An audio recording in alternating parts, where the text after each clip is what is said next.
I'm Dave D, and you're watching XP Team USA.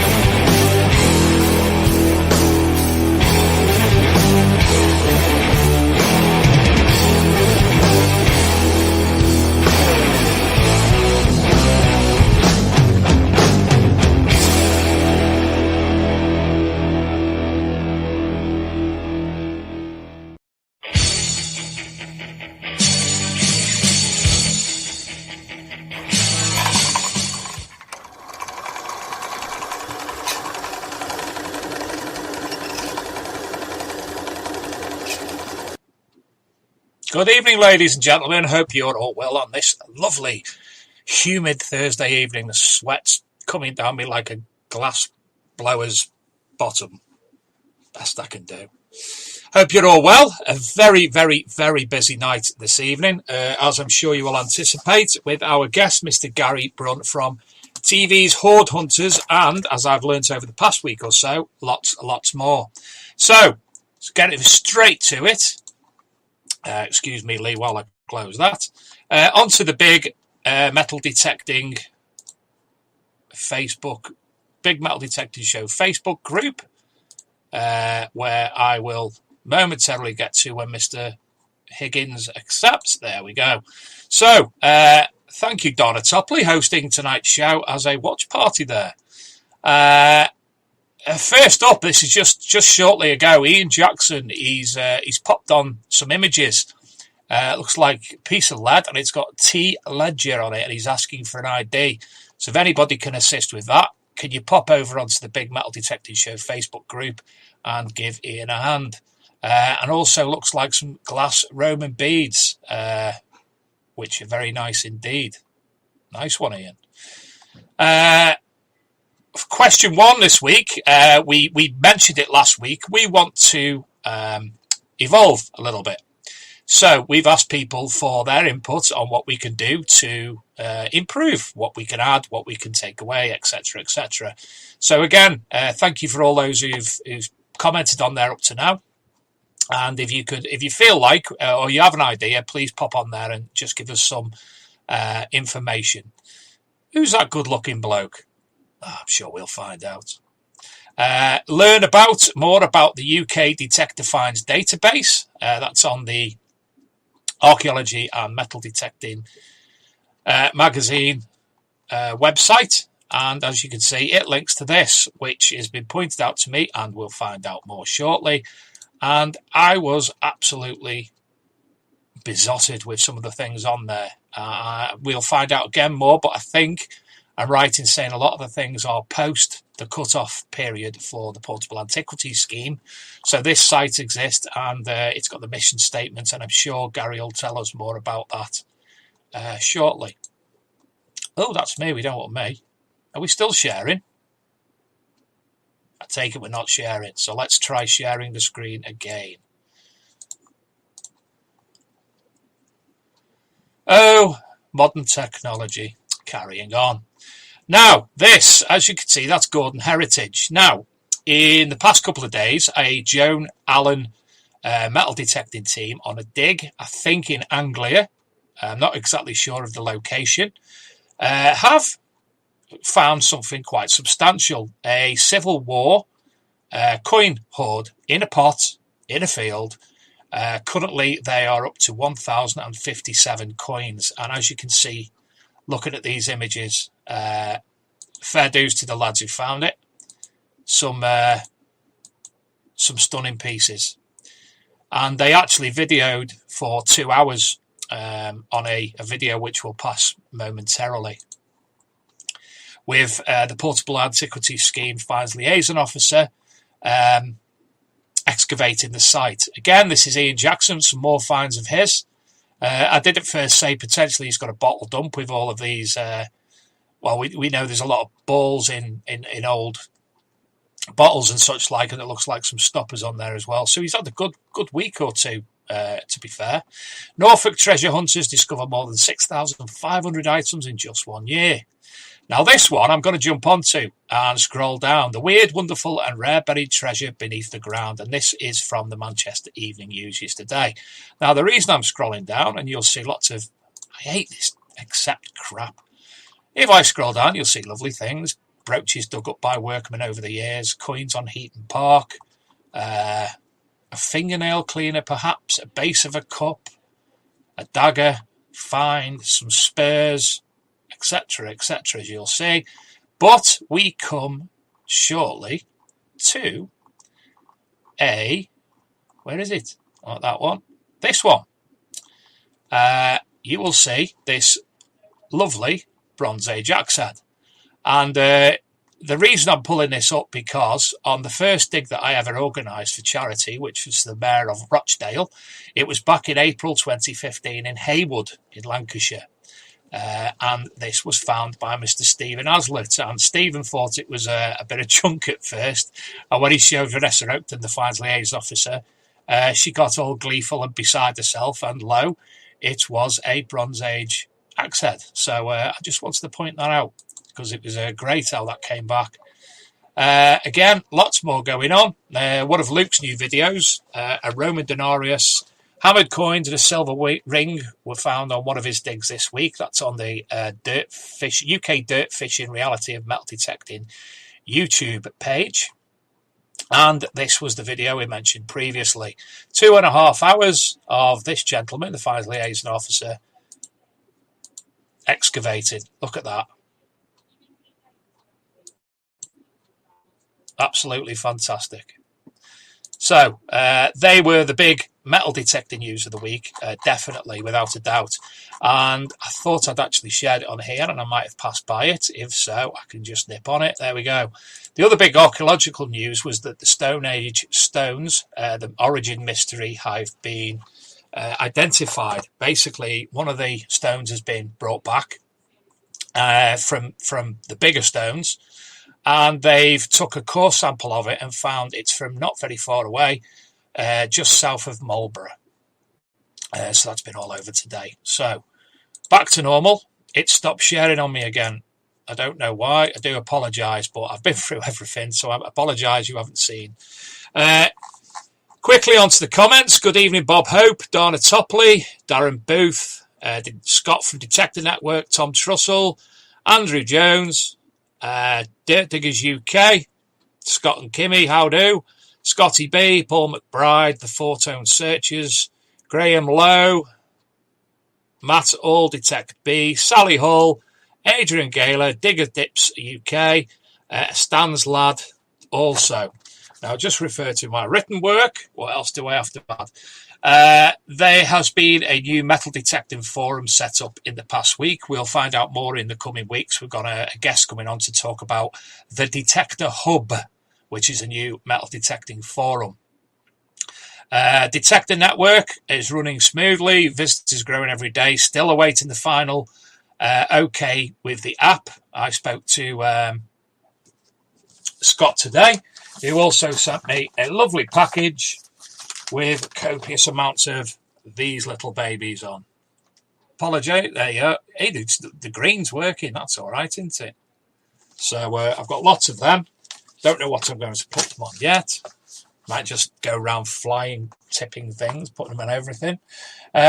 Also, I ordered a magazine called Medieval Warfare Magazine. Now, Gary Brun will probably be interested on this for two reasons. One, it's on the Wirral, and which is incidentally where we're more or less from. And secondly, Brun and Burr. So this is an ancient Viking battle, which nobody's been able to actually find out the location exactly from. There's been lots of mooted locations, but the main one was on Wirral. And Wirral Archaeology have, for the past couple of years, been running an absolutely fantastic research and archaeological excavations and such like around the Wirral, and they believe they found the actual site. Now, I'm not going to say it on air as to where it is. You can buy the magazine. I know it very well because I used to live not far away. So there's that. And finally, before we go any further, that's it, actually.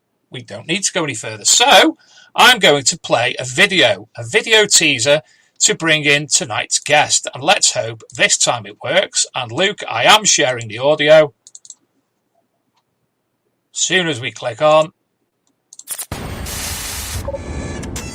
For thousands of years, hordes of buried treasure have lain undisturbed.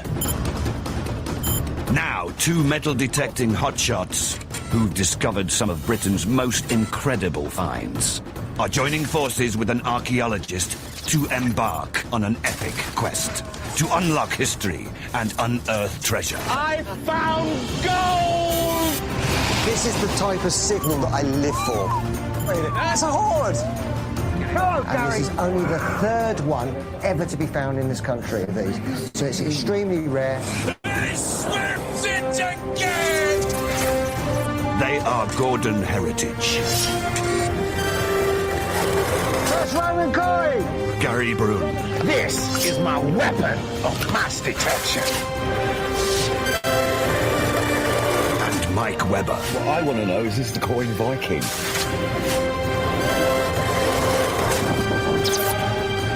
They are the Hoard Hunters.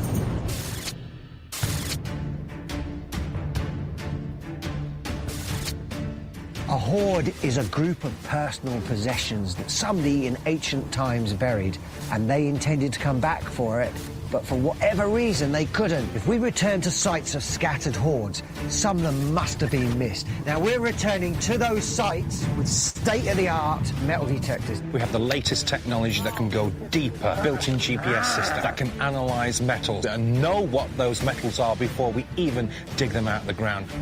We could find missing items from the original hoard, or we could find other things that unlock the history of the site. First rule of metal detecting, get permission from the landowner. Second rule of metal detecting, obey the Treasure Act. Third rule of metal detecting, record your finds.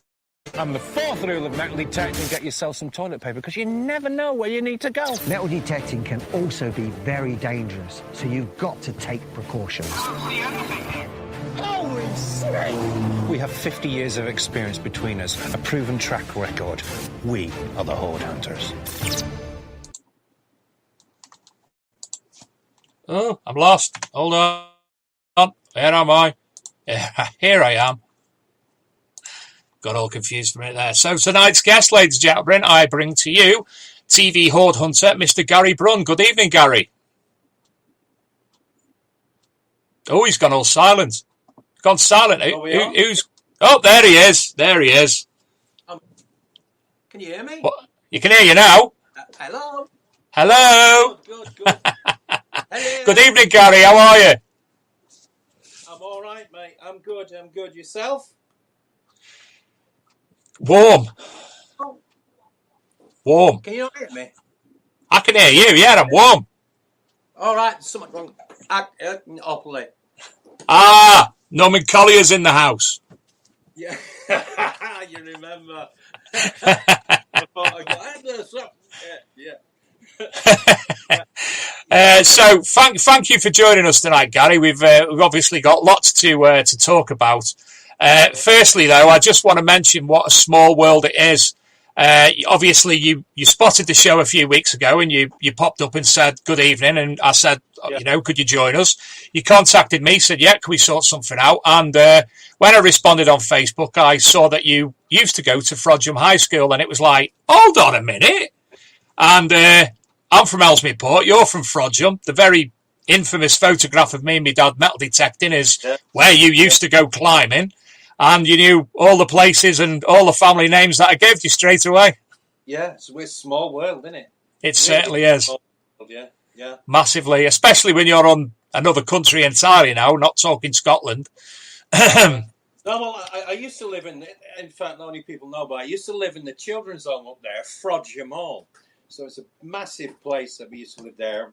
And then I used to go to the army cadets in the village and the stuff. And then after that, then I moved to Chester. So I lived in Chester till I was 17. So I left at about 13 years old from Frodsham to Chester to 17, yeah. Ah, brilliant.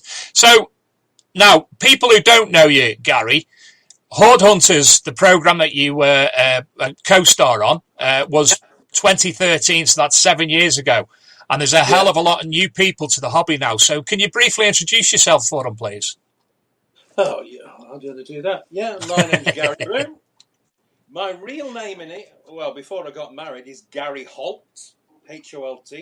I met my wife in Cyprus, 3 days engaged, 3 months married, honeymoon night pregnant, been married 28 years. How did I get into... Do you want to know how I got into detecting? Or Certainly do. Certainly do. Right. Well, I'm used to be a professional singer, actually. Not many people know that. And also an event manager. But then in 2000, I had an accident with my son. So he was 3 years old, and I drove over him with what you call that in English? A trailer.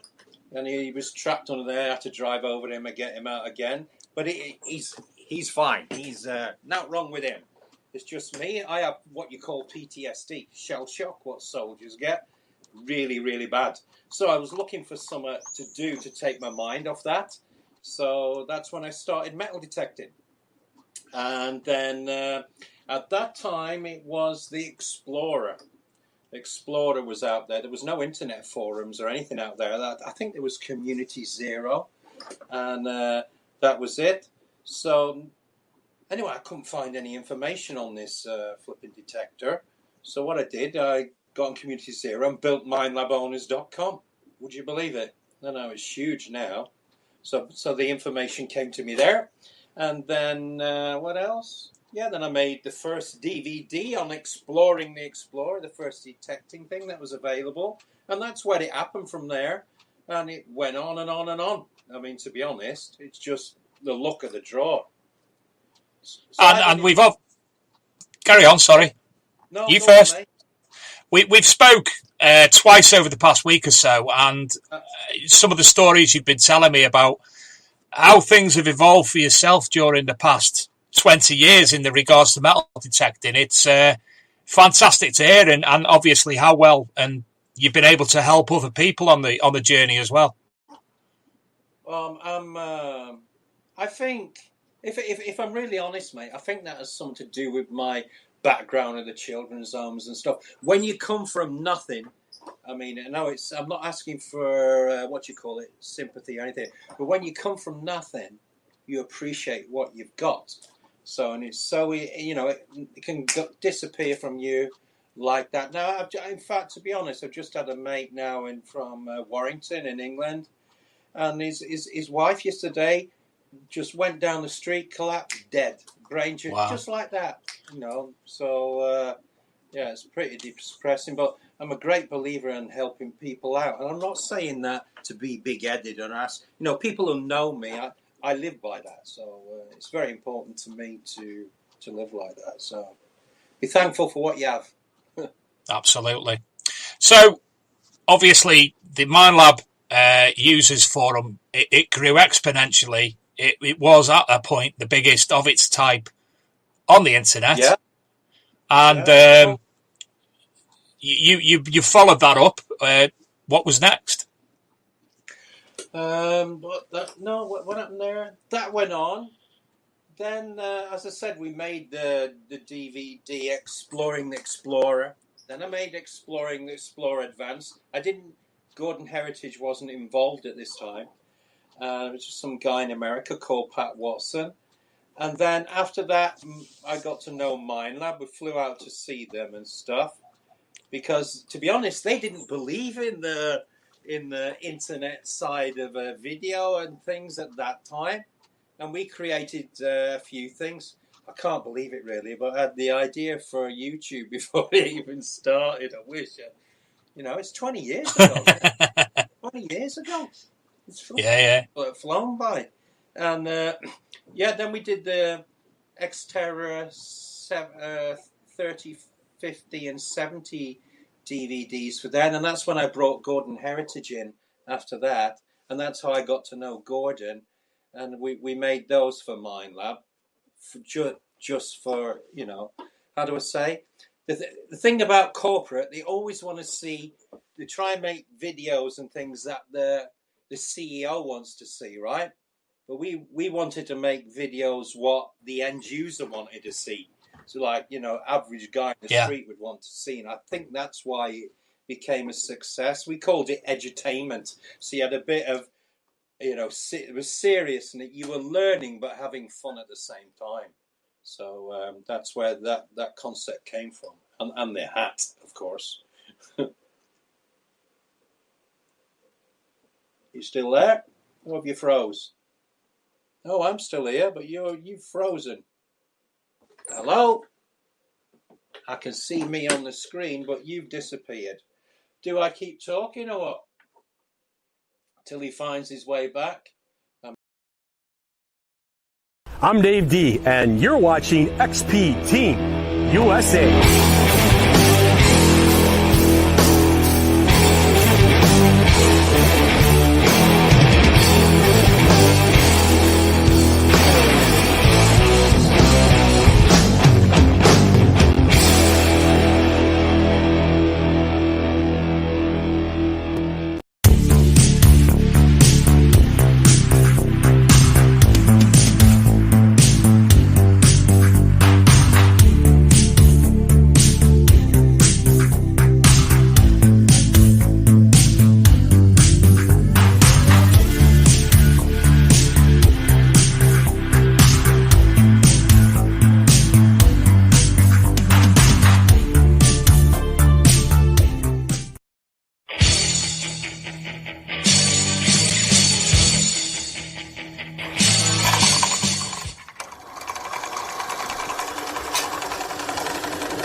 Hello. Phone calls to my daughter upstairs who didn't answer to tell her to turn her computer off.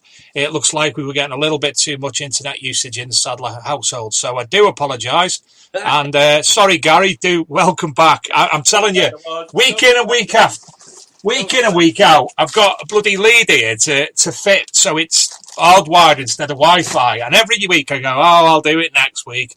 And that's just proven I need to do it. So I do apologise, ladies and gentlemen. Gary, sorry. Yeah, well, I don't know where it was. Well, I was saying that you look like a young Sean Connery on front of one of your DVDs. What was that? What was that? That was that, wasn't it? Yeah, look at the young Sean Connery there. No, but that's where the hat came from. Because I thought, if I'm going to make these, because they also had a Land Rover as well, and if you're going to make, I believe people have to. I believe that you're a guest in somebody's house when you're on TV and stuff, so you have to have someone that they recognise you when they go on the show. So that's why I started wearing the hat. And this was before Steve Irwin wore a hat. No, I see a lot of detectives wearing these hats now all over the flipping place. And as well as that, Explorer, you look like an explorer with an explorer's hat on. Yeah, but it's you can have that. The Land Rover. I got that, yeah. Gordon calls me the Pratt with the hat. So we've spoke about the Mind Lab forum. You've introduced yourself, obviously. Something else that we spoke about and you pointed out to me today, which I didn't know existed, I must be honest, but I've looked through quite in depth, is that of the UK Detector Finds database. Yeah. And again, that's one of your own conceptions again. Yeah, it is. It's, again, that's about, it's nearly, must be 15, 16 years. UK, to be honest, it was a very hot political potato, that was, when that first came out, because I was on, had the PASS forum. This is going back a long time, so if you're new to the hobby, you won't know about this. It was going back to the PASS forum, and it was meant to be a voluntary service to record and stuff, but they were pushing for forcing this and forcing that, and then I felt like the detectives weren't getting supported in various sort of things, and they were coming on and talking. I said, all right then, we'll build our own. Hell, that was no weird. Complete, but you can't do that. You can't do that. Yes, I can. And I think within about 20 minutes, the logo was up there. It was up and running and all ready to go. And see, I'm a great believer in recording, honestly, I really am. I'm not saying you shouldn't do that, whatever, but it's a free choice. You have a choice if you go to Bupa or you go to NHS or whatever. But UK DFD, we record fines that that PASS don't even record. And there's loads of articles on there. But the difference is that, it was free for a while, and it went free for ages. And I know people like free and think, oh, you're being greedy, you're charging £15 a year now. But what they don't know is that it costs, for maybe 16, 17 years, I've paid £3,000 a year for the server to host it and never get the money back, ever. Yeah. So it's just something that we've gone for. But I tell you what I will do, Dave, is that, the first people, my email is gary.brun@garybrun.com. Let's say the first 15 people to send me an email now, I'll give you 3 years free to the site. 3 years free. That's 45 quid's worth plus whatever. So the first, send me an email, you put it up on the bottom, and I'll give you access for free for 3 years. That's fantastic. I do appreciate that, as I'm sure everyone else does. If you could run a banner with Gary's email across the bottom, obviously people will be able to get that a little bit quicker if you can. It was Gary... Brun at GaryBrun.com. There you go. So, Luke, if you wouldn't mind doing that, and again, on behalf of everybody who's in the chat room, I'm sure I can say thank you for that. There we go. Look at that. I'll give you 3 years. First 15. Luke, 15, they'll come in. Email him, Luke. Email him. 15. You can go around, find, and just take a look. I'll give you 3 years. And you can see, and it's an amazing place. Just to find, we've got coins in there that would never been discovered. We are the only ones that have them registered, right? And you don't have to worry; it's all secure and everything. No one can see. Well, no, that's wrong. I can see where you found it, but you just have to trust me because I'm not going to tell anybody. And our experts. And you go in, you can print off a PDF. Your fine's validated.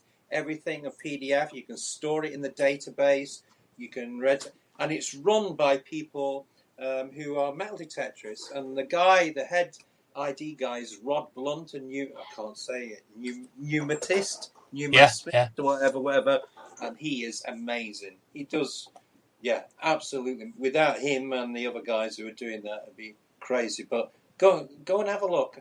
I think it's ukdfd.co.uk and click on the database link there, not the forum. There's a forum there, but we're taking that away. It's all coming. Luke, if you could click on database, that's the one, yeah? Yeah, there you go. because I've revamped it and rebuilt it, and now it's massive now. It really is. It's huge. Well, as I say, you've pointed it out to me today, and yeah, fair dues. It is. There's a lot of information on there, and it's some fantastic information as well. Yeah, and 37 million people have looked at it, Dave. Yeah, yeah, you can see. Yeah, I mean, one area that I did like, Gary, and I know it has on different things, but the searched on map option. Obviously, I've put in my hometown. And surprisingly, there's multiple finds by me in Congleton, Biddulph, Leek, etc., etc. Yeah, and it gives a screen name of obviously the people who have found it, not their actual name. Yeah. So I know Phil from Congleton has found all these things. I'd love to have a chat with Phil from Congleton who's put them on, because some remarkable finds for local to me. So it's very, very useful. But it doesn't show you exactly where I found it. No, not at all. There's a big distance out there. So, you can put your GPS coordinates in when you upload it and stuff, but that doesn't get published, and the site automatically randomizes. I think it's 5 or 10 kilometers away from where you found it. So only you can see that information yourself. I like what Daniel O'Byrne's just put up there. That was it was on briefly. The original Man in the Hat. Daniel O'Byrne, do I have to email you? Can't you just give it to me? No, Daniel, I've had 20 emails in already. You're going to have to pay, pal. Yes, it really is a good site. There's so much information on there, and I haven't even scraped the surface yet. It's and again, you can also put your finds. Obviously, if you've already registered on the Portable Antiquities scheme, you can put them back on here as well. And what I found most important for me personally was the fact that the Portable Antiquities scheme covers things over 300 years old, there or thereabouts.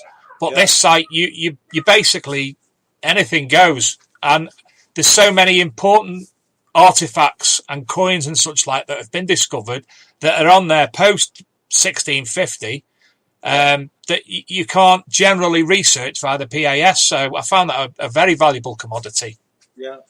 And if you go to Rod, when you're on there, there's also, if you find a hammered coin, you can just put in the basic... numerals or the letters you see. You don't need them all, and it'll tell you which one it is. It'll work out. Yeah. So it's I'm very proud of it, actually. I mean, we don't push it like we used to do. I'm very proud of it, and as I said, we got, even if we record 2 or 3 things that's never been recorded ever, it's still worth it. You know what I mean? You've saved them. All the info's there.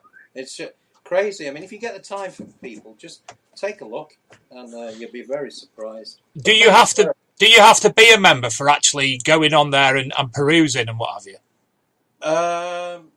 I think so now. I think so. I think you can't see everything. You can go and look, but I mean, there's articles that you can access and stuff like that.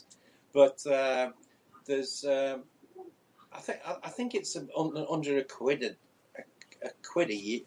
a month, I think. I just need to cover the server and stuff. And then, I completely understand. Obviously, the Archaeology and Metal Detecting magazine. I work through GoDaddy, so basically it's built as a WordPress, the website itself. But even that itself, it's got, we don't see anything of the £1,000 a year that we're paying. We don't see any of that back. It's there and it goes. So I can completely understand what you say in regards to the monies. It's but hey, we love it, don't we? Yeah. That's it. Everyone in this day and age, everyone expects things for free and doesn't understand that someone has to pay for it in the long run. Yeah, we've got no sponsors or anything. Yeah, it's me and Gordon actually who financed it. So I'm just looking. Somebody's mentioned the book. John Clayton's mentioned a book that he used as a Bible years ago called Chester and the Northern Marches. It was by Guy R. Williams, and it was originally published in 1968, John. You've still got it. So there you go. It intrigued me greatly as I was as I was reading. And that was my dog barking in the back. I've got the window open because I'm so warm. Do apologize. It's not as bad as the dog next door that barks every time that the woman goes out, and it's constantly howling and barking until she comes home. And that's why I had a headache. It's the dog. There was a cat in the garden, and the dog's going mad. I could hear the little lad, Nanny, Nanny. So that's been around for about 17 years then. Yeah. And Carry no, on, you carry on. You carry on. Yeah, it says 17 years. It's still going. It's still a thing. If anyone's experts or anything, it's all run by volunteers, and all the accounts are open, so everyone can see where the money goes. It's all 100% honest and stuff. But if you're an expert in anything, IDing stuff, you can apply to join the team and help out. But it's made by detectorists for detectorists. That's what it is. So there's a chap I'm going to put you in communication with. We had a detectival show back in April. It was instead of the spring detectival, we had a live detectival show on a Saturday night with lots of guests, and we done different areas: Neolithic, Roman, Anglo-Saxon, etc., etc. We had the show cut into certain bits, and we had a chap on talking about Roman finds, and he's in America. He's never been over here in any way, shape, or form. His name's Chip Grzinski. We're hopefully getting him back, but he can't do a weeknight show because of work and the time difference in America. We're hoping to do a Saturday night show with him. I tell you what, Gary, I've never, ever, and most of the people who watched, and there's people still asking yesterday on that post I put up on the thingy about what we can do, nobody I've ever met has known or been able to identify Roman finds like Chip. Absolutely stunning, and I'm sure people who comment in the bottom agreeing with me. Absolutely, and I'll have to put you in communication with him because what an absolute asset he'll be to the database. Certainly. Yeah, brilliant. Somebody agree with me, so I sound like I know what I'm on about, please. So you've been detecting 20 years. Yeah. You must have found some absolutely fantastic things in your time. I've got stuff in the Norwegian Museum, but you don't see in the UK. And if I'm really honest, when it all started off, most of my work was on the beaches, shallow water hunting with gold and silver rings and all sorts, And but then the forums and UK DFD and everything took over all that. I never got time to go out. Everything was, my whole life was based around this thing, day and night. It was just, it was a lot of work to keep all that stuff running. You had, and I think you most probably know the same yourself with, beginning to run a site yourself. It takes a lot of your time. It certainly does. Yeah. So, yeah. So what you mentioned about the Norwegian Museum? What's the difference between metal detecting in the UK, and for people who don't know, Gary lives in Norway, what's the difference between UK metal detecting and archaeology and metal detecting in Norway? This is where you'll be surprised. Everything, like you have your Treasure Act in England and everything like that, but everything over 50, I can't remember the exact date, 15th something, below the 15th something, belongs straight to the government. So that's everything over 100 years old that is found in the water also belongs to the government or the crown or wherever. They don't have the same as you. Now, if I'm detecting on a piece of land and I find something that is like a coin from the 15th century, as soon as I find it, that place is automatically protected with a 5-meter exclusion zone. Wow. So it's automatically protected. Only when I know it's over, that old.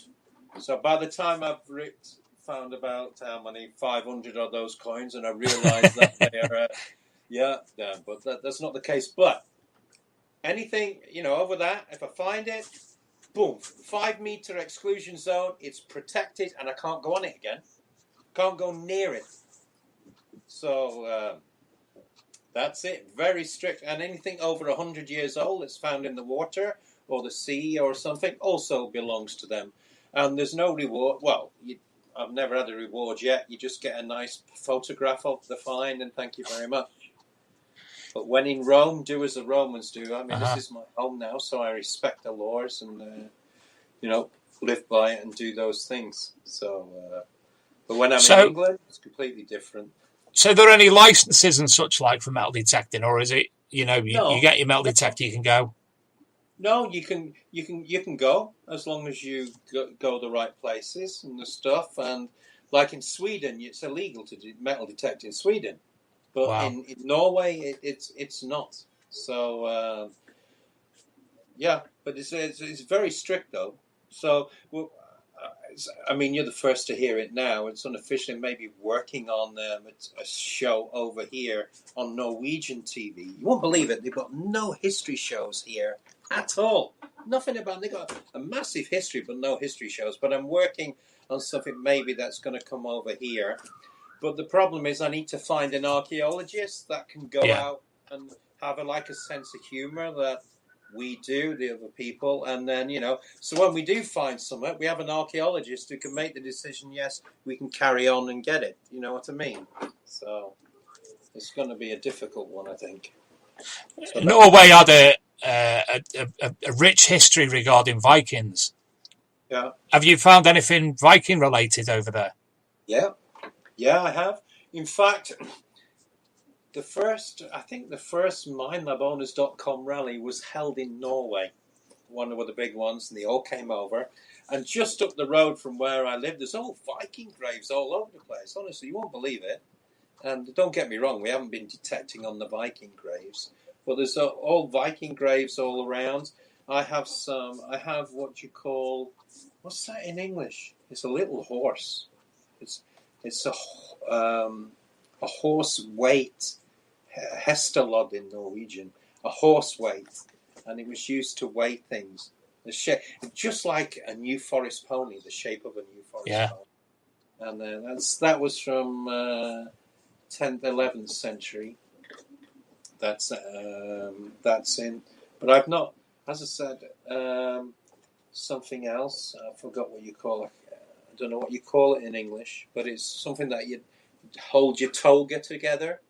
Right. Your toga on, and that was a penannular brooch, something like that. No, it was like a twisted piece of wire with sharp hooks on the end. It was right. I think it's registered on UKDFD. If you look on my finds, you'll see. Yeah, we'll do that. Yeah, definitely. So, and that's it. But most of my stuff was in the water with the Excalibur. And I got all the diving equipment. You won't believe it. If you've seen the show, all the diving equipment. And it was like, me and Gordon were like Pirates of the Caribbean. We got these big masks with earphones and microphones in. And we're literally walking on the bottom of the water, swinging, talking to each other. Absolute crazy. And no bottles, just pumping the air down. Yeah. You sent me a video before the outtakes, the bloopers from one of them shows. And... you could see all that, and it looks such a good laugh. And this morning when we spoke, you actually give me a tour of the homestead, should we say? And something that automatically I'm coming to Gary straight away. You said, Dave, come and have a look at this, and you took me and lifted the tarpaulin. Tell us about that, Gary. It's a great big... Daniel Burns don't have one of these. I know he likes to think he has everything. I got you. It's a big gold dredge. A gold dredger that floats on the water. Also pumps air down to you. And a flipping pipes like this to suck up all the gold off the riverbed.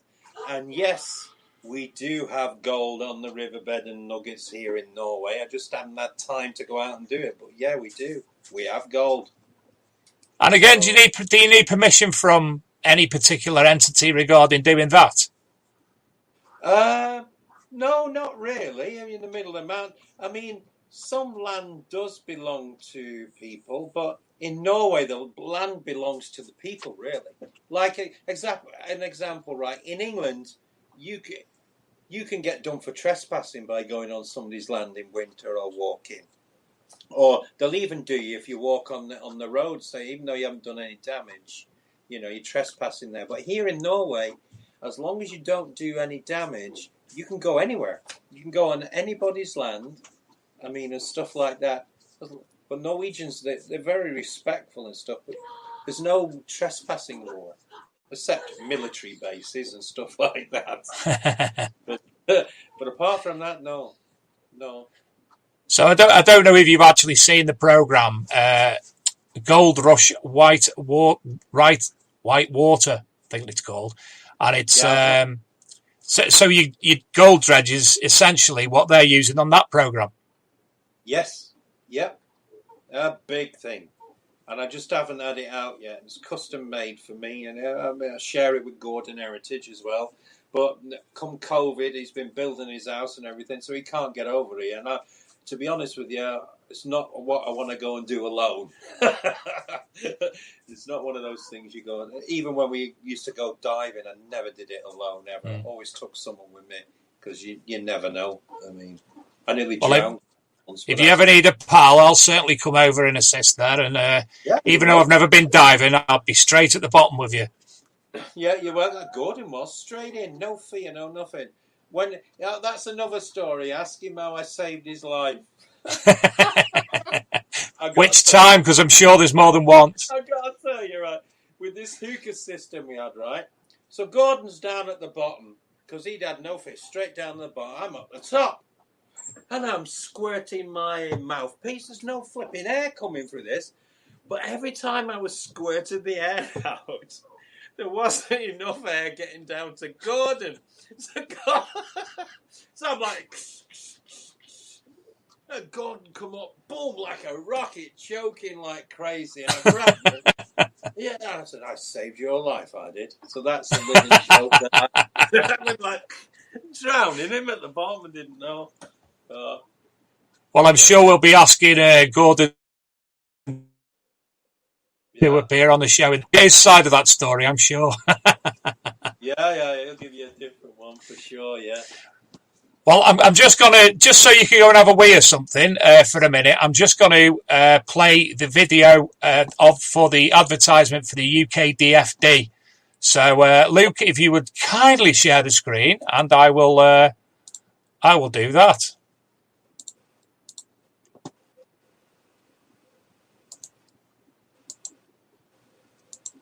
Just waiting. There we go. So if I go in there, and we'll go in that.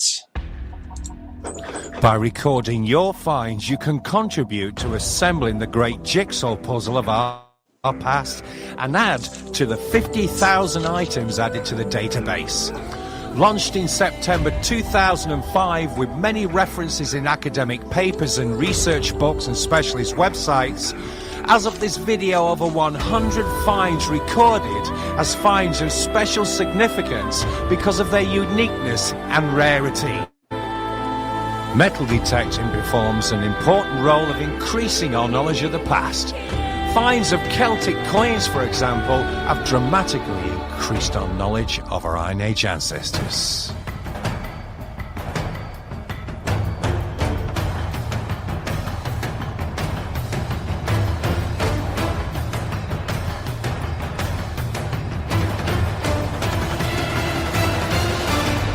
The UK DFD, recording our heritage for future generations.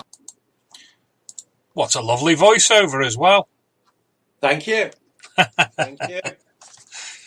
That's, again, people who don't know that, Gary is the owner of the UK Detectors Finds database, which we spoke about previously. So, what's included in Dave's streaking? I missed that one.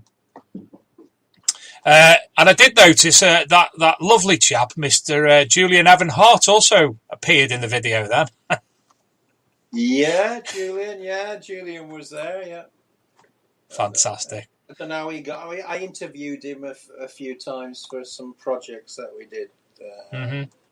Some videos with Gordon. Yeah, and also, yeah. So, Hoard Hunters, people know you, obviously, a lot of people know you generally as it is, but what brought you to a lot of people's attention was Hoard Hunters, which was a show by the History Channel, which aired in 2013.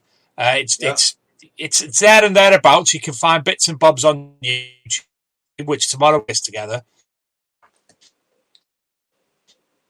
You're gone. Of what we but top Hoard Hunters. Am I? You're dropping out here. And it's not my connection, I don't think. God. Can you still hear me? Your daughter's got Wi-Fi on again, lad. I'm back. Are you back? Am I here? Can you hear me now? Yeah, I hear you. Can you hear me now? There's something wrong. Marvellous. Up at 7. You need to buy a new computer. That's going on tomorrow. Bloody thing. Bloody modded technology. Where was I? Hoard Hunters. How did that come to fruition? Right. Gordon and I used to we did the shallow water hunting DVDs. We did the exploring, the Xterra, and the GPX 5000s and things for Minelab stuff. Anyway, there was someone, I think it was a guy called John Winter, and ITV were looking to make a show. And it was going to be called Who Digs Wins.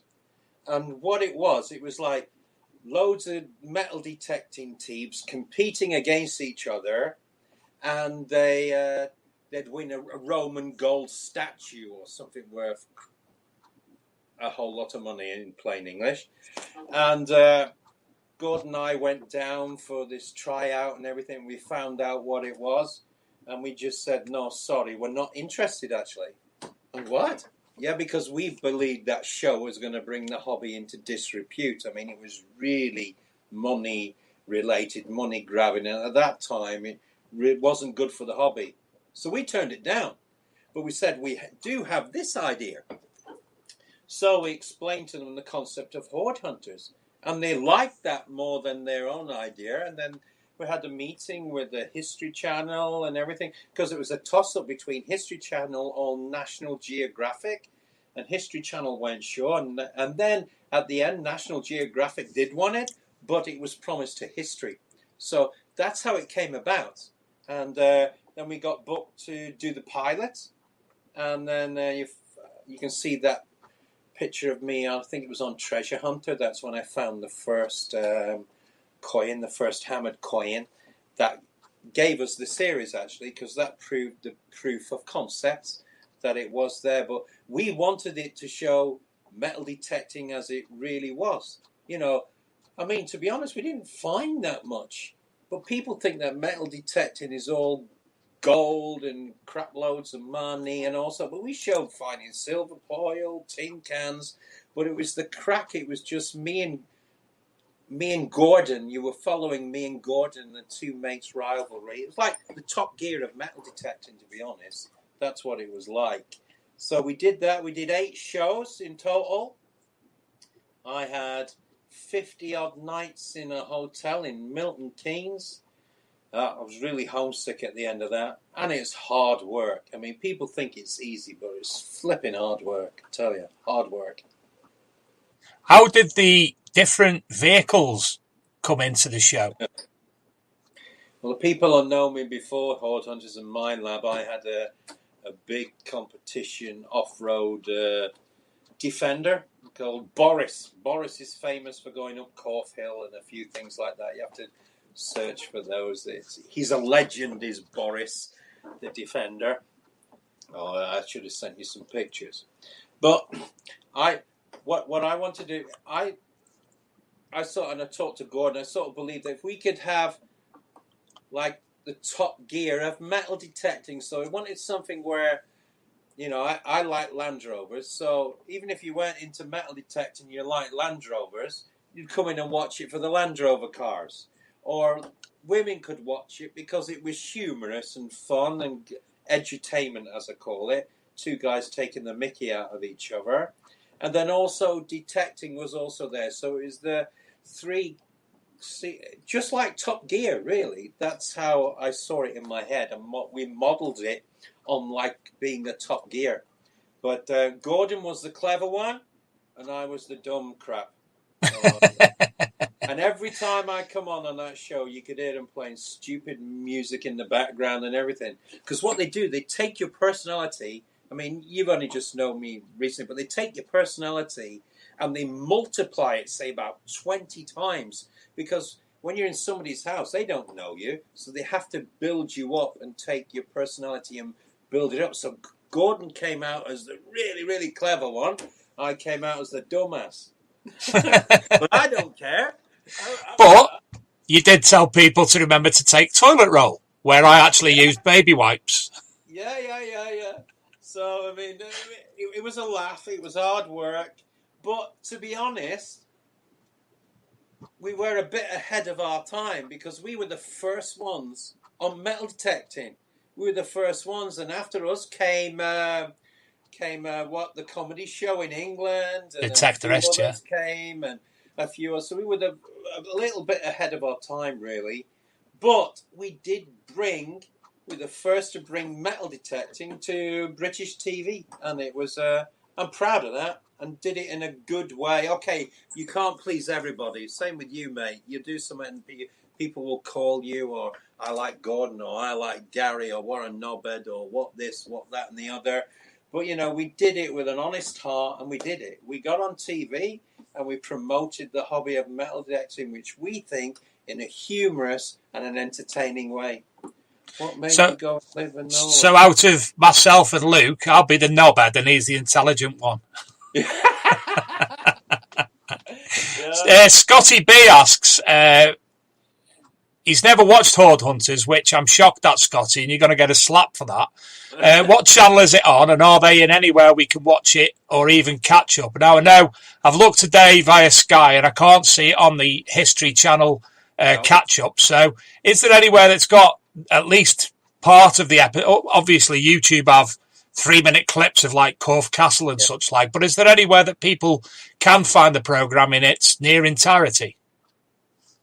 It was on History Channel, did it? Then it was on Blaze TV. Blaze TV did run it. In fact, History have run it twice. Blaze have run it twice. And then I don't know if I can say that, but I have a place where I have them all anyway. You didn't say that. No, I didn't say that. There's something wrong with Erkinopoly. So it was a bit funny. So what I'll do tomorrow, I'll try and hunt online to see if I can find it in a place that Gary hasn't given me, i.e. Blaze Catch-Up or anything like that, and I'll list it on the Big Metal Detecting Show Facebook group. You can find it. If I can find it. If not, I'll put a playlist together on YouTube with all the clips, and then at least you can see what's what on there, Scotty, and anybody else interested. Just reading what Scotty said then. But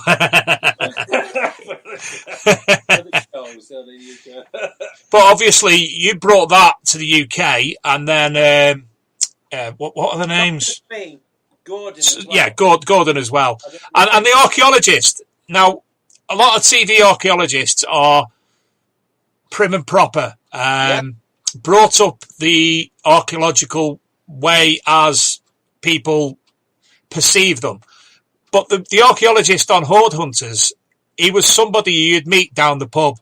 Proper down to earth, not all airs and graces. Really, really nice chap by the looks of it. Yeah, that's why we liked him. But that's another story that I can't go into. I'll tell you that stories there. But he's a good guy, but he had a short-term memory problem. And also, what you don't know is that on those shows, like, they kept seeing, like, Gordon would find something, and they wouldn't tell me what it is. Or I'd find something, and they wouldn't tell Gordon, and they wouldn't tell Mike either. So we find things were kept secret. So when you see us Like when I found, we're at, what's his name? The Bee Gees' house. Brian Gibb and stuff, and I found these soldiers and stuff. Gordon had no idea what they were, but the archaeologists traced them down. It was unbelievable. That was the best one ever. But it was all surprise. It was literally, we did not know. And Gordon found that anvil, which we did find out in the end. There was only 3 ever found in the whole of England, and it was an anvil of Roman times. Yeah, I take it all of these finds are on the UK Detectors Finds database. I don't know, but they're all in the museums. We never kept anything. Yeah.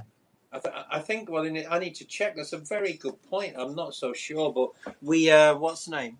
Everything we had, everything we found, we donated to the museums. So that was another thing, you know, to make, so we didn't look like metal detectors were money grabbers and all that sort of things, which the archaeologists were trying to, not all archaeologists, don't get me wrong, but we're trying to project that, and we wanted to counteract that, which we did. So Luke's currently found a site called Tract, Trakt, and that's got some short videos from Hoard Hunters on. There's one I use called Vimeo, which people generally take content that's a few years old and put on there. So we may actually find it on Vimeo also. So yeah, we'll have a look at that. And as I say, I'll try and include some updates on the Facebook page tomorrow, or even I could try and put a post together on the Archaeology and Metal Detecting magazine, and we'll get that out and disseminated as well. Because as I say, I mean, Scotty B's been doing it for a few years now, but he'd never heard of, he's never seen Hoard Hunters. And as I said to you at the start of the show, being on 7 years ago, a lot of people new to the hobby in the past 4, 5, 6 years, no idea. Yeah, and it's shown. I think it's shown three rounds at eight shows in history. 2 rounds on. It's shown in. The only way it hasn't been shown, it's been shown all over Europe. It's been shown in Norway. It's been here. It's been in the armed forces with stuff over there and stuff with the British armed forces. Bahrain. It's never been in America. It's a shame. I'm doing what I do again, and I've just come to me. I'm looking on Amazon Prime because Amazon Prime has everything, and I'll tell you in a minute why I'm saying that. Hoard Hunters. Let's try on Amazon Prime. Yeah, and it's thinking about it. Anyway, while I was off on furlough, no, it's not on there, sadly. While I was off on furlough, I went on to Amazon Prime and I put treasure hunting just to look for films that'll get the little lad enticed into treasure hunting, you know, like the Goonies and such like. And you know, I told Luke about it. I found so many metal detecting videos self-made by people in America. There was absolutely loads of them. Yeah. And Hoard Hunters isn't even on there. Bloody Amazon. No. Well, I'm looking to fix that problem soon. Gareth Howard says, talking of the Bee Gees, Aaron, are you ever going back to the Led Zeppelin house? I enjoyed that video. So I presume he means Aaron Weedle on that one. There's loads of new people in the group tonight. So good evening to all the people who've not watched before. It's great to have you here. Waves from Gary. Mark Lawson. He's out tomorrow with Sid Frag and stay on his Hoard site, hoping for more goodies. Now, Mark was our guest last week. What I didn't know about Mark Lawson, that he's an ex-professional jockey. Yeah. And somebody asked for a tip at the end of the show. So he gave us a tip, and it come absolutely nowhere. So thanks for that, Mark. I've got loads of people at work not fuming over that, calling you over that. Oh, do this. Professional jockey told me last night. Oh, we'll have that. They all hate me now. They all hate me anyway, but they hate me more now. So, following Hoard Hunters, what's been happening in the last 7 years after that then? After Hoard Hunters, and I had a few other, couple of karaoke pubs, because I told you I used to be a professional singer and I run those things there. And then I started to work on. That was it. I got my drone license, so I got into some big drones and passed all the licenses for that. Oh, I forgot to tell you, I went to see Neil Jones has logged on now as well. We went to Nevada. I forgot about that. Gold detecting in the desert, a place called Winnemucca. Me, Gordon, and his wife, and find gold. And the story about that is, I came back with what was he call it? A camel's ball bag. What's that? Scrotum. A camel's scrotum. Yeah, a camel's scrotum. A camel's ball bag. That's the only thing I forget the English words. It's a leftover elbow. I forget the English words.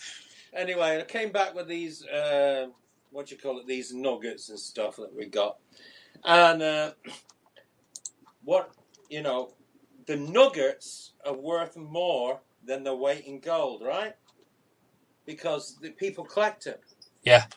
So I come home with this a bag full of golden nuggets, about, in your money, about 7,000 quid's worth, right?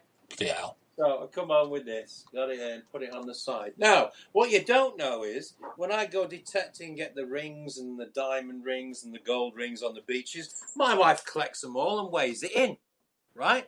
So I've got like 6-7 grand's worth of gold. I'm not there one day. My missus weighs it in. Do you know how much I got for it? 1,200. Less than you would have hoped. About 1,200 quid. Couldn't believe it. All that, she weighed it in. So that was, that was a Nevada with Neil Jones. You know Neil? Do you know Neil? Neil Jones? No. Yeah. I've heard of him. I don't think we've been cordially introduced as yet. He's a little 6-foot pygmy, I call him. Yeah. So no, but after that, what did I do? What do I do now? Yeah, I'm working on maybe something over here in Norway. I've been looking. Did I send you that info about MD Uni? Metal Detecting University. I'm working on something there now. So, because YouTube is absolutely full of so much stuff that you can't find your way around. So, and a lot of it isn't the greatest. Yeah, so I'm working using my programming skills and stuff like that to make something where anybody with any detectors and stuff can go, but you're going to get good information and proper information. And some of it will be pay-per-view. Some of it will have, how do I say, secret places where you can find secret shows that no one can find or see, and they will all be there. But there'll be things, that is very difficult to see, and they'll be there. And then also maybe some sort of profit-sharing thing. If you make something that's really good and you put it up there, and people get a lot of people coming, and and stuff. It's going to be like, how to explain. My idea is like an app store. You can pay $2 to watch tips on how to set this machine up, or how to do that, or how to do that, which I think is needed with good information and stuff and good quality, but also a place where people can upload their own things and share their own stuff, which doesn't have to be, but it has to be truthful and have the right information, not full of kangaroo scrotums, should I say. So who will police that? Because potentially you've got to have masses of videos uploaded. How will you police the content? Well, to be honest, I've started doing that stuff there now. But when you upload, it doesn't go live straight away. It will send out information to me or the team and say, look, this video is in, and we will review it and take a look. And if we believe it's good enough and stuff, it'll be moved into a certain area and stuff like that. It's, as I said, it's up and running. It's all there. It all works. But it's getting the logistics and working out exactly how to do it. So I'm trying to influence that side of because there's so much false information out there. I'm telling you. Have you seen these people walking around with these, like, what do you call them? And they're selling them for thousands of dollars, some of them. And they go like this and do vining or something. You go up there. Look at this treasure I found in a great big pot of treasure. It's full of kangaroo scrotums. So, no. So, I mean, I must admit, I do miss England, though. I miss the Corf rallies, and I used to go on a lot of rallies. I had a lot of fun. And having some issues today with... You what? It's me. I don't know if it's you. I don't know if Well, I can see myself and hear myself clearly. I'm watching you. Well, but anyway, they can watch it when it it'll still be recording, won't it? So when you show it back again, so I can see myself here and on the screen, but you've disappeared again. You need to get that wired connection in, pal. Yeah, it's you. You've gone. You've disappeared.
I'm Dave D, and you're watching XP Team USA.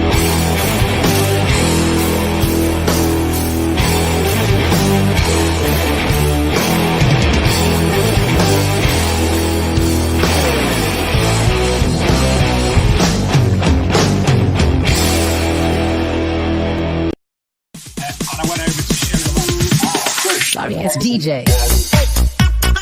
I think this is what or toy shop.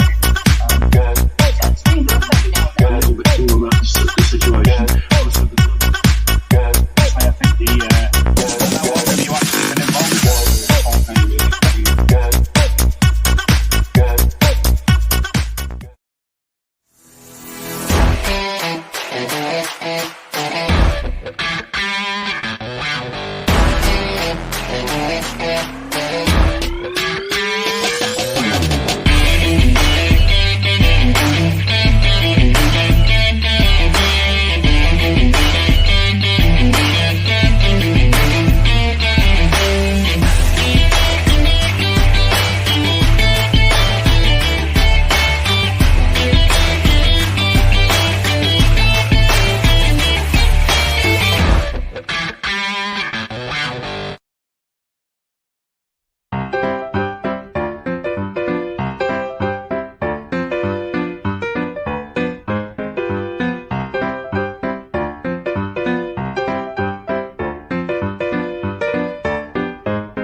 And I'm back, and I was ringing Gary.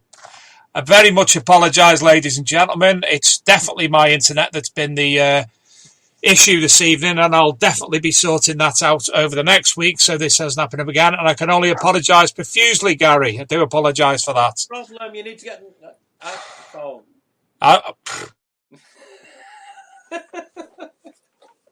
It'll be done tomorrow. The internet's been playing silly buggers over the past week. It's even been kicking me out on my phone.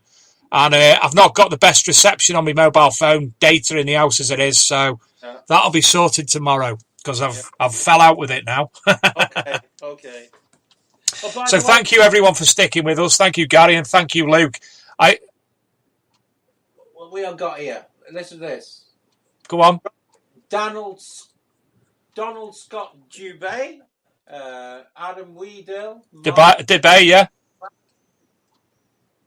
Dirk Jides Mag, Hi Gary Michael, Dirk Jides, Wellers Simon Wellers, Dig It Mark Metal, Young Clayton, Darren Booth, Philip Hardy, Scott Beer, Snickles Dad, Graham Lowe, Jonathan Roberts. You're all in. I'll fix you that later tonight or tomorrow. Your 3 years access. Marvellous. Thank you, Gary. The names. So thank you very much. You're welcome. And I did notice you were pronouncing some of your names in Norwegian then. Was there? Yeah. Come over. Give us a few sentences of Norwegian. Let's see what you've got. What do you want? Man, jag kan snacka norska, ingen problem. Jag heter Gary Brun. Jag kommer från Manchester. Jag bor i Frodsham i England. Jag har varit där för många år. Men när jag flyttade till Norge, jag gift med 2 barn och ja, hurdy-gurdy chicken.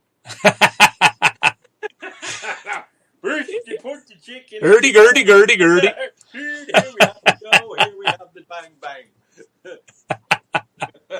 That's marvelous. How many years have you been there, Gary? 28. Wow.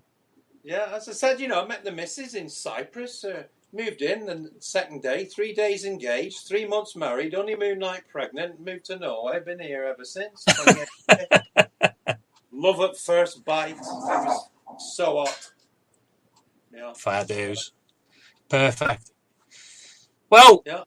Is anybody in the, obviously before we chat anymore or before we end the show, is anyone any questions? Oh, it's me again. You cut yourself off, but if anyone has any questions, just I've got time for that. I've got time. It's up to you, mate. So yeah, if anybody's got any questions, pop them in the comments box, and we'll get them over to you. Hoody hoo, says Neil Jones. That's Neil Jones. That's Neil there. Hoody hoo. Put the chicken in the pan. That's what he's taking the Michael out of me there. Let me see if I can find your chat list. There we go. Right. All right. So anybody in the chat room or any of the viewers at the moment, if you've got... Do you know, John, I asked him exactly the same this morning. Is it snowing?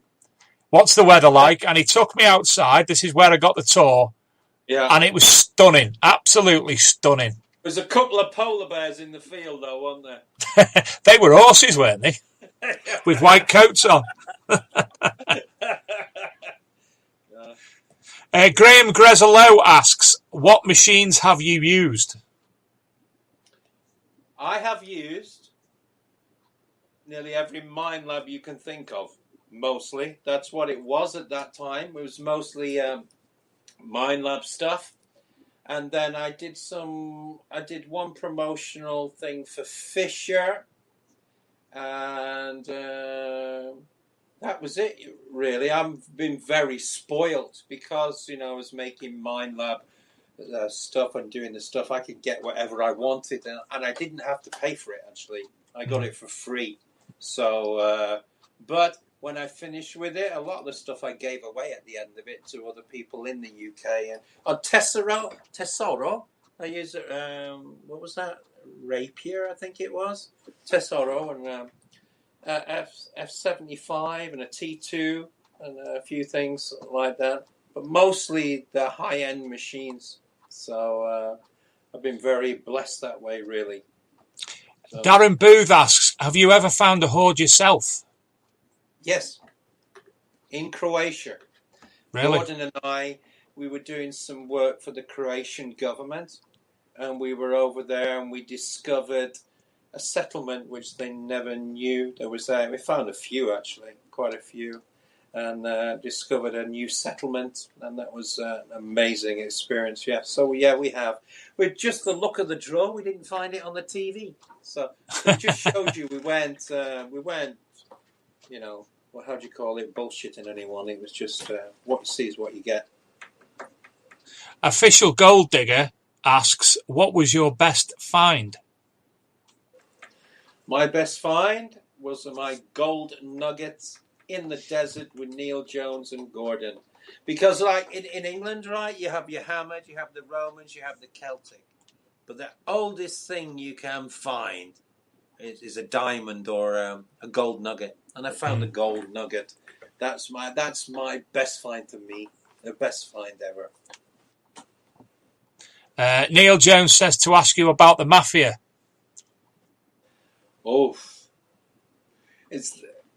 now is this the Mafia? Is this the death threats? No. Do you know what this is? This. Oh, it's coming up. This is when we were in a place called Winnemucca, and we were out, and see, Neil's a little guy, and he looks like a bruiser, a bouncer, and a little.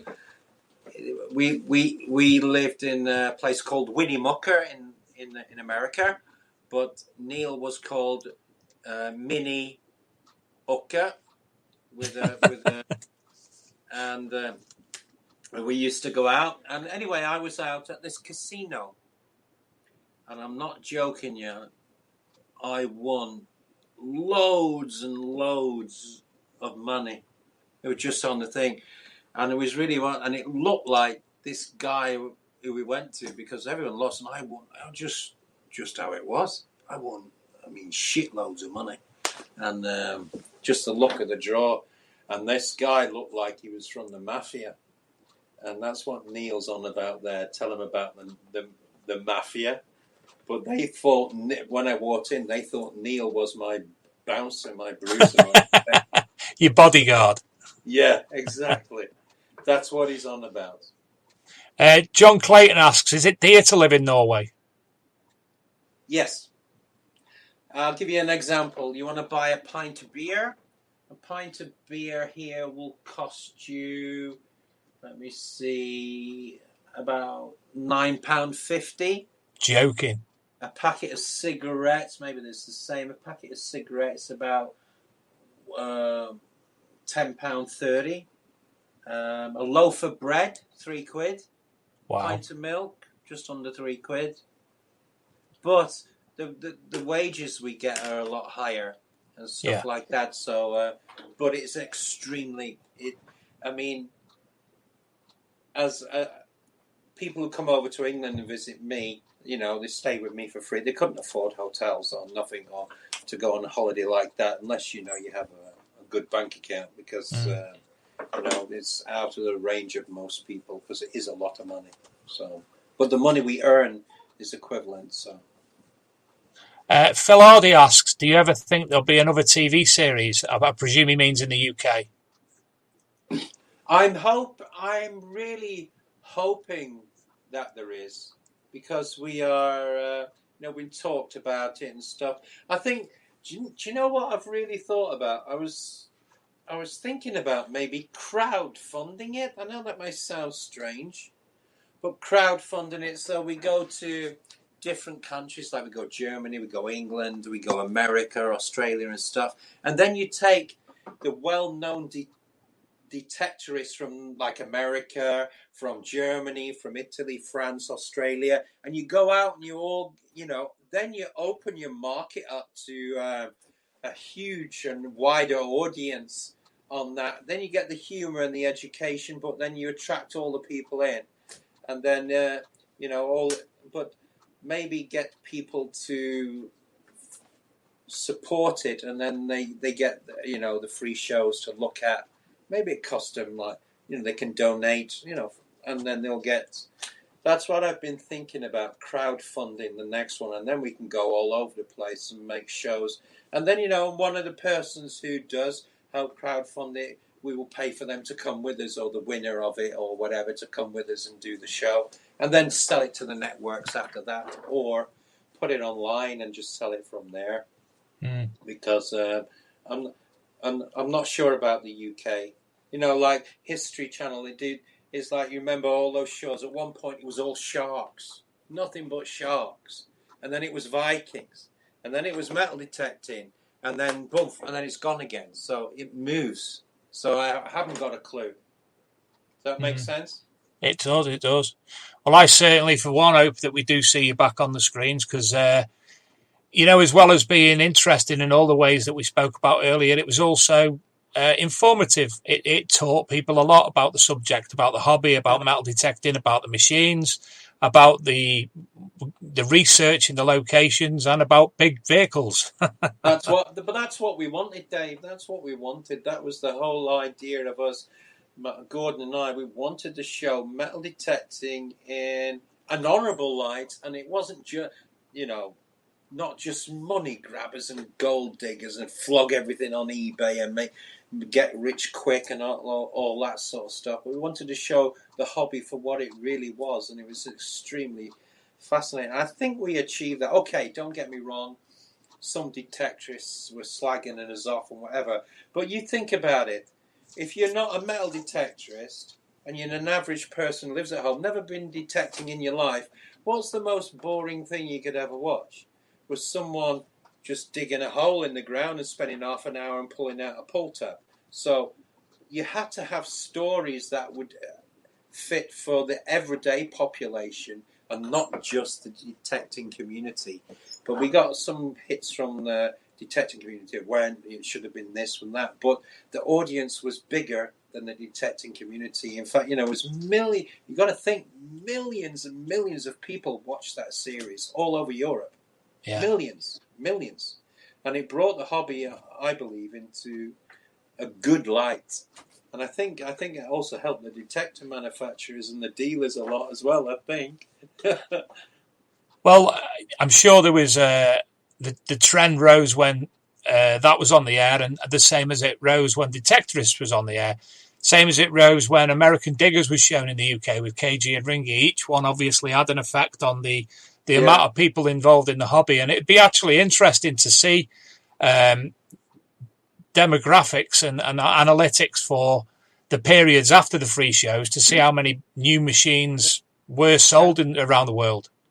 Yeah, I don't know. I think Luke from Joe Nell, and Luke will most probably know a lot of that if he wants to give that information away. Yeah. But Luke, I think to be able to do that. But I know MindLab could see it anyway. Another thing, what you didn't see about that, because remember Gordon was a field tester for MindLab and stuff, and we did stuff together and stuff. But the CTX 3030, which was, we were using that before it was ever released. So we were testing that on the shows and stuff, and using it and working it all out and testing it. And so when the show was released, the CTX 30, luckily for MindLab, the CTX 3030 was released. So for them, that was a big coup to have that machine in all their programs. But all our equipment we used in there was MindLab equipment.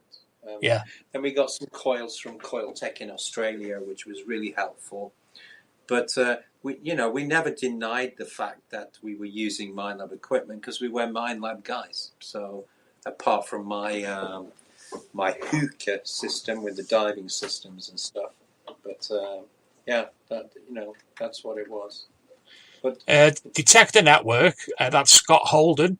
He basically asks you, would you be interested in checking out Detector Network, which I'll point you towards tomorrow. It's basically Facebook for metal detectorists.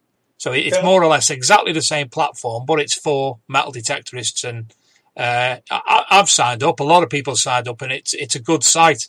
It gives you that, where you haven't got the whole Facebook drama and malarkey going on. There's Yeah. none of that, and it's a decent network. Me and Luke are both signed up.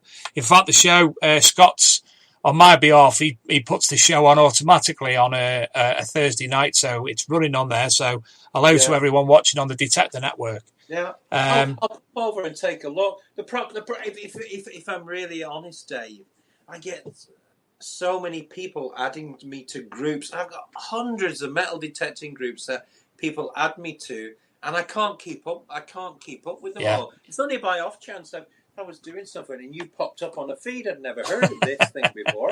You popped up, and then there's a few other people have different things, and it's really hard to how do I say?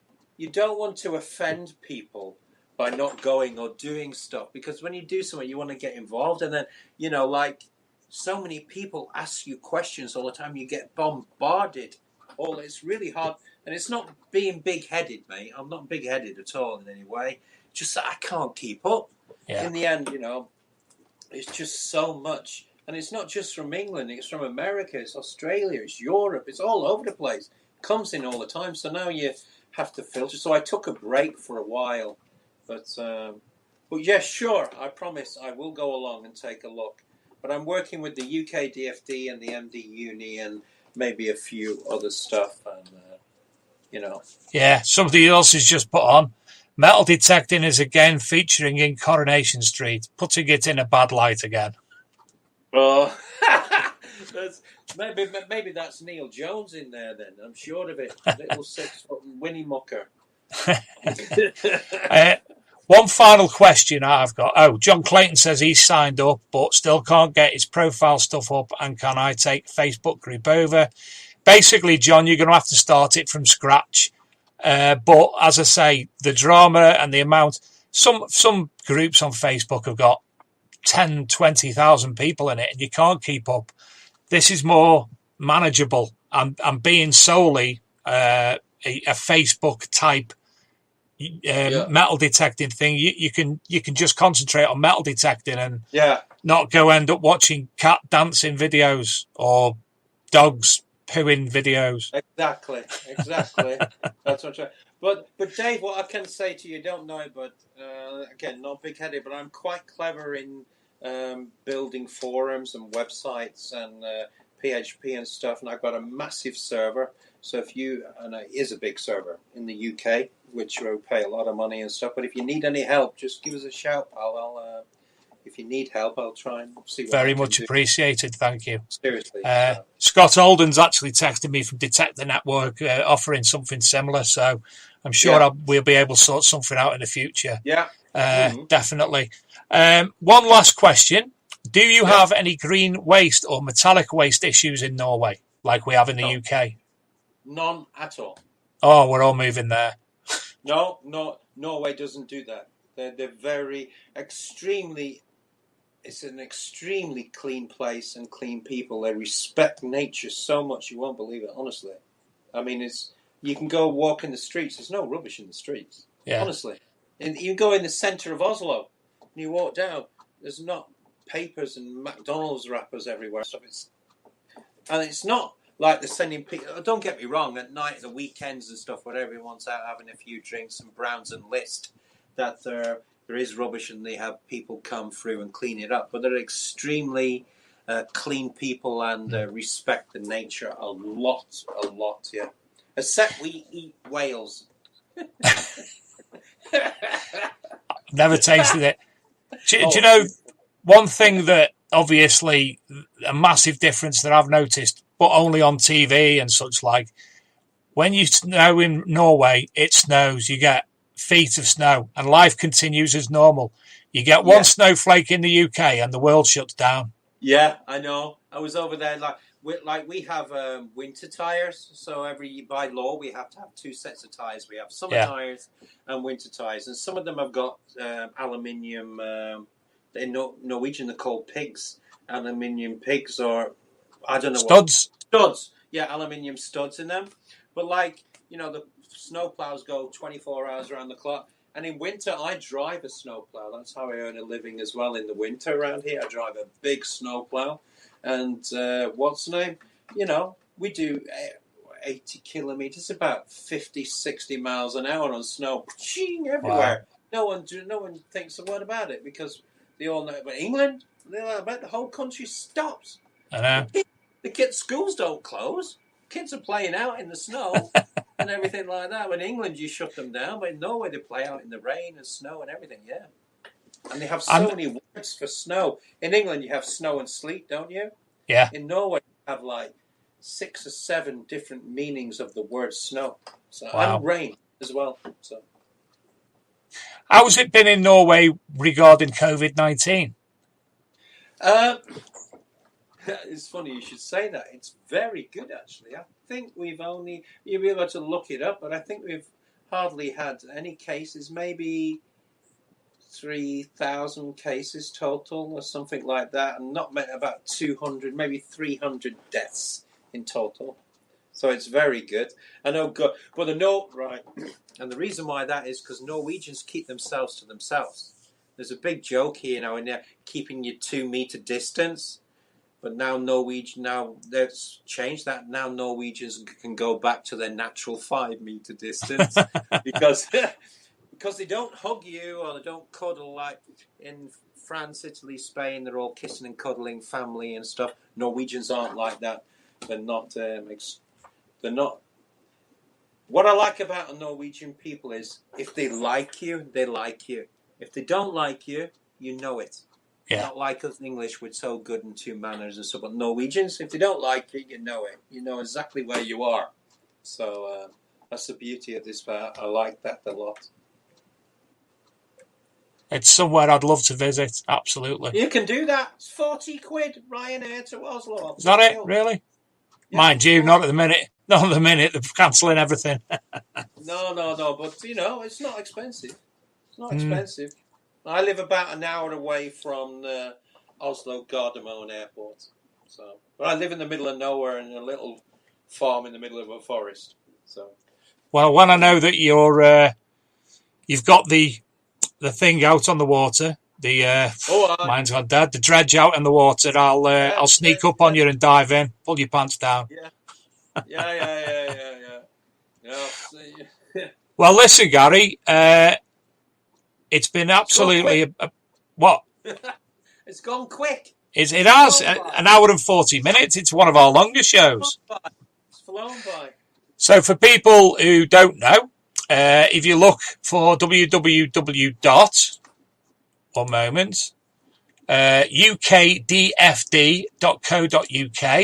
that will take you to what we spoke about at the start of the show, the UK Detectorist Finds Database, which is well worth a visit. And obviously, Gary, I hope to speak to you again in the future. It's been great talking to you. And I'm sure we could sit talking for several more hours easily. Yeah. No, I've enjoyed it, pal. It's been a laugh. It really has. It's been great having you. It's dead down to earth. And I mean, to be honest, Dave, if you're going to get anywhere with this, that's the key to what you do. Down to earth, be yourself. Don't try and be somebody not. Don't try and be some fancy reporter. Just be Dave. And that's it. You'll crack it, pal. That's it. Well, the only problem we have is I'm a technophobe, so I can't have a conversation with Beaver about the technology. So then we have to bring someone else in a co-host. Yeah. Google is your friend. And you need to get a new Erkinopoly up here. It's there, and it's ready, and we're go time. Yeah, so, okay. Ladies and gentlemen, we've been joined tonight by Gary Brun. It's been an absolute pleasure having you.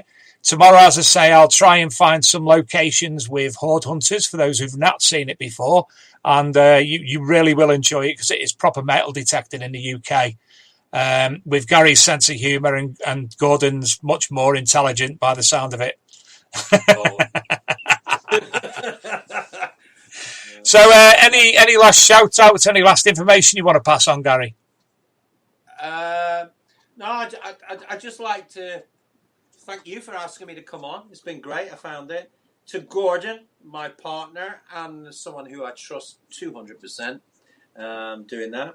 Also, I don't know who your metal detecting dealers are, but a very good friend of mine is Luke Mahoney. Very good friends, and we go back a while. So, apart from that, everyone, if you've got any questions, some of you have got my personal email now. So just drop them in. I'll send replies to regarding who's won the 3 years at the UK DFD. And please, people, if you got time, go across, have a look, support the work, because we don't make any money. We lose money, actually. But it's just something to keep metal detecting in the public eye. And, because we do a good job. And it just doesn't belong to people who've got a knowledge, So I'm a great believer in that. Not just you've got a knowledge, we all have a right to the heritage, every single one of us. So I think that would be my final words, mate. I think that's fantastic. Everyone. Yeah. Well, on behalf of those who you do respond to, thank you for that. Thank you from us for obviously offering that as well. It's been a bonus that you've snuck up on me. So yeah. I'll keep in touch, because obviously now knowing each other and knowing the world is so small, it's good to talk. Frodium, would you believe it? Eh? I know, yeah. But anyway, thanks everyone for tuning in. I hope to get to meet some of you. I mean, some of you already know, I recognise the names, but it's been a while. But at the moment, UK is off bounds for us Norwegians at the moment, because you've all got this cranky COVID. And we don't have it here. We only have a little bit. Lucky buggers. Right, everyone. Again, thanks, Gary. It's been absolutely fantastic to speak to you. Thank you to everyone for tuning in. Thank you to Luke, obviously, for producing the show. Sorry for my my internet going bleh. But at least we got bad and we got through. And obviously, thank you also to Diggers Dips. You'll find out a lot more about what I'm going about and thanking them for in the coming weeks. And to Detector Network, Scott Holden, for sharing the show on the Detector Network tonight. We're back next week with Mr. Gary Cook. We'll be talking about the Rodney Cook Memorial Rally and the reasons behind the cancellation. And he'll be showing us some of his recent finds. One of them, absolutely stunning piece, which I'm besotted with, and I'm going to steal it if I can as well, but that's another matter altogether. I'm Dave Sadler. That's Gary Brun. That's Luke Higgins. Thank you all, and good night. Good night. See you.